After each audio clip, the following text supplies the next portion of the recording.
Next, determine your game plan. How will you convey your strengths and also relay your evidence? You have several choices. There are 2 segments of time when you will be able to communicate your position to the sororities: before and during recruitment. That's right, before recruitment. Let's talk more about that. There are 3 ways to communicate your message before you have your first conversation with a sorority member: your recruitment application or registration, your recommendations, and your resume. Let's go through each one, starting with the application and registration.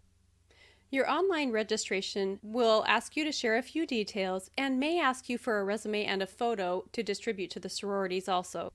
If there is an essay section or an other field, be sure to indicate that you are also submitting your resume and photo. If you have to use handwriting to complete any forms, make sure your writing is neat, clean, and eligible, as that will be part of your initial image to the sorority members. Recommendations. How to Get into Top Colleges suggests, quote, "A good recommendation by supporting your pitch with illuminating anecdotal evidence or by addressing critical issues of your candidacy can be just the right added touch to set an applicant apart from equally qualified or even more qualified candidates." Well, the same could be said for sorority recruitment, especially on the more competitive campuses. Sororities view recommendations as either internal or external. Recommendations written by sorority members are handled 2 different ways. If the sorority member's sorority has a chapter on your campus, she will send her recommendation to the chapter on her own. The sorority would probably consider this an internal recommendation.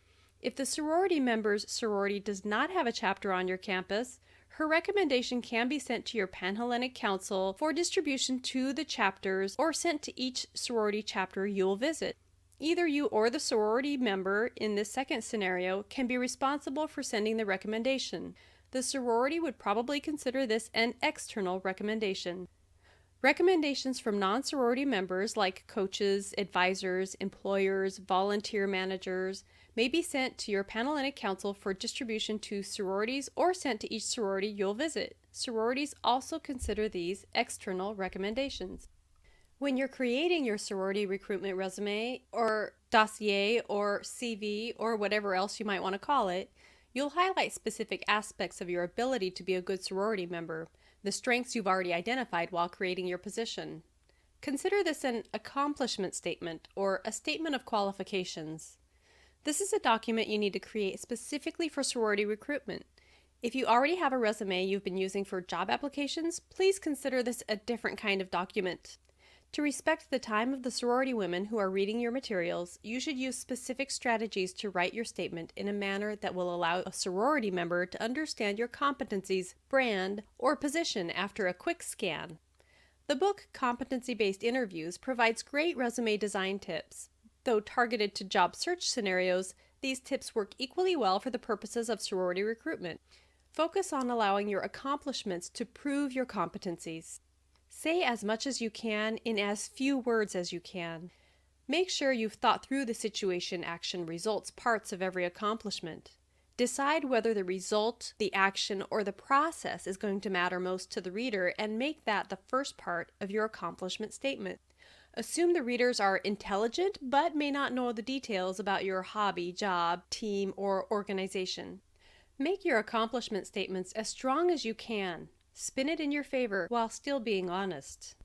Depending on how much time you have between now and sorority recruitment, you could determine your position now and spend some of the coming weeks developing your competencies or creating opportunities for examples that you'll need to communicate your position in your statements. If it's difficult for you to write lavishly about yourself, and that's natural, you will need to get some help. This is not a time to hesitate to ask for assistance. It's time to ask for help from someone you would consider your raving cheerleader in life. This could be a parent, a coach, an advisor, an older sibling, another relative, a friend's parent, or some trustworthy friend. Usually it's someone older than you with several years of experience in maybe reading, writing, or screening resume.